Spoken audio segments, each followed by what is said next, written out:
The Book of Habakkuk. The prophecy that Habakkuk the prophet received. How long, Lord, must I call for help, but you do not listen, or cry out to you, violence, but you do not save? Why do you make me look at injustice? Why do you tolerate wrongdoing? Destruction and violence are before me. There is strife and conflict abounds. Therefore the law is paralyzed, and justice never prevails. The wicked hem in the righteous, so that justice is perverted. Look at the nations and watch, and be utterly amazed, for I am going to do something in your days that you would not believe, even if you were told. I am raising up the Babylonians, that ruthless and impetuous people, who sweep across the whole earth to seize dwellings not their own. They are a feared and dreaded people. They are a law to themselves and promote their own honor. Their horses are swifter than leopards, fiercer than wolves at dusk. Their cavalry gallops headlong, their horsemen come from afar. They fly like an eagle swooping to devour. They all come intent on violence. Their hordes advance like a desert wind and gather prisoners like sand. They mock kings and scoff at rulers. They laugh at all fortified cities. By building earthen ramps, they capture them. Then they sweep past like the wind and go on, guilty people, whose own strength is their God. Lord, are you not from everlasting? My God, my Holy One, you will never die.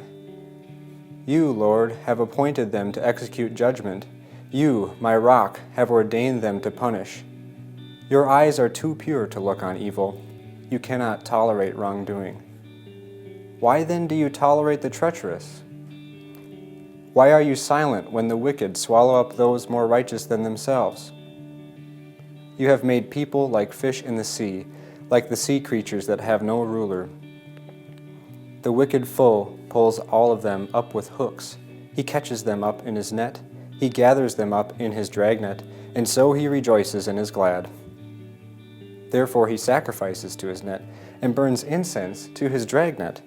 For by his net he lives in luxury and enjoys the choicest food.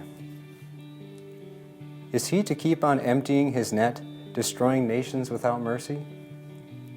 I will stand at my watch and station myself on the ramparts. I will look to see what he will say to me and what answer I am to give to this complaint.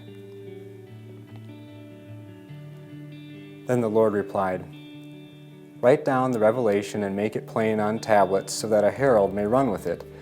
For the revelation awaits an appointed time. It speaks of the end, and it will not prove false. Though it linger, wait for it. It will certainly come and will not delay. See, the enemy is puffed up.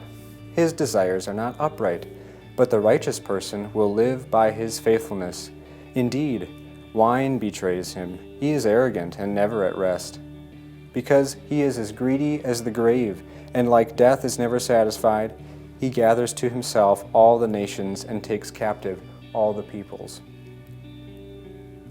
Will not all of them taunt him with ridicule and scorn, saying, Woe to him who piles up stolen goods and makes himself wealthy by extortion? How long must this go on? Will not your creditors suddenly arise? Will they not wake up and make you tremble? Then you will become their prey. Because you have plundered many nations, the peoples who are left will plunder you. For you have shed human blood. You have destroyed lands and cities and everyone in them. Woe to him who builds his house by unjust gain, setting his nest on high to escape the clutches of ruin. You have plotted the ruin of many peoples, shaming your own house and forfeiting your life. The stones of the walls will cry out, and the beams of the woodwork will echo it. Woe to him who builds a city with bloodshed and establishes a town by injustice. Has not the Lord Almighty determined that the people's labor is only fuel for the fire, that the nations will exhaust themselves for nothing? For the earth will be filled with the knowledge of the glory of the Lord as the waters cover the sea. Woe to him who gives drink to his neighbors, pouring it from the wineskin till they are drunk, so that he can gaze on their naked bodies. You will be filled with shame instead of glory. Now it is your turn. Drink and let your nakedness be exposed. The cup from the Lord's right hand is coming around to you, and disgrace will cover your glory. The violence you have done to Lebanon will overwhelm you, and your destruction of animals will terrify you. For you have shed human blood. You have destroyed lands and cities and everyone in them. Of what value is an idol carved by a craftsman, or an image that teaches lies? For the one who makes it trusts in his own creation. He makes idols that cannot speak. Woe to him who says to wood, "Come to life," or to lifeless stone, "Wake up." Can it give guidance? It is covered with gold and silver. There is no breath in it. The Lord is in his holy temple. Let all the earth be silent before him. A prayer of Habakkuk the prophet on Shigionoth. Lord, I have heard of your fame. I stand in awe of your deeds, Lord. Repeat them in our day. In our time, make them known. In wrath, remember mercy. God came from Teman, the Holy One from Mount Paran. His glory covered the heavens, and his praise filled the earth. His splendor was like the sunrise. Rays flashed from his hand where his power was hidden.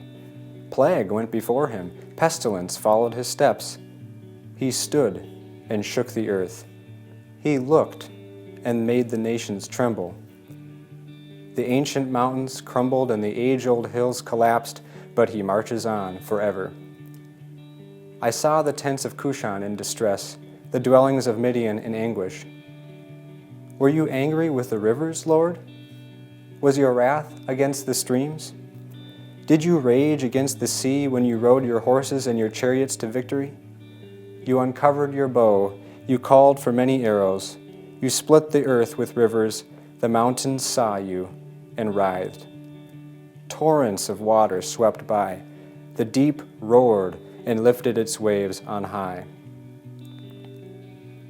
Sun and moon stood still in the heavens at the glint of your flashing arrows, at the lightning of your flashing spear. In wrath you strode through the earth, and in anger you threshed the nations. You came out to deliver your people, to save your anointed one. You crushed the leader of the land of wickedness. You stripped him from head to foot. With his own spear you pierced his head when his warriors stormed out to scatter us, gloating as though about to devour the wretched who were in hiding. You trampled the sea with your horses, churning the great waters. I heard, and my heart pounded. My lips quivered at the sound. Decay crept into my bones, and my legs trembled. Yet I will wait patiently for the day of calamity to come on the nation invading us. Though the fig tree does not bud and there are no grapes on the vines, though the olive crop fails and the fields produce no food, though there are no sheep in the pen and no cattle in the stalls, yet I will rejoice in the Lord. I will be joyful in God my Savior. The sovereign Lord is my strength. He makes my feet like the feet of a deer. He enables me to stand on the heights. For the director of music, on my stringed instruments. Here ends the reading.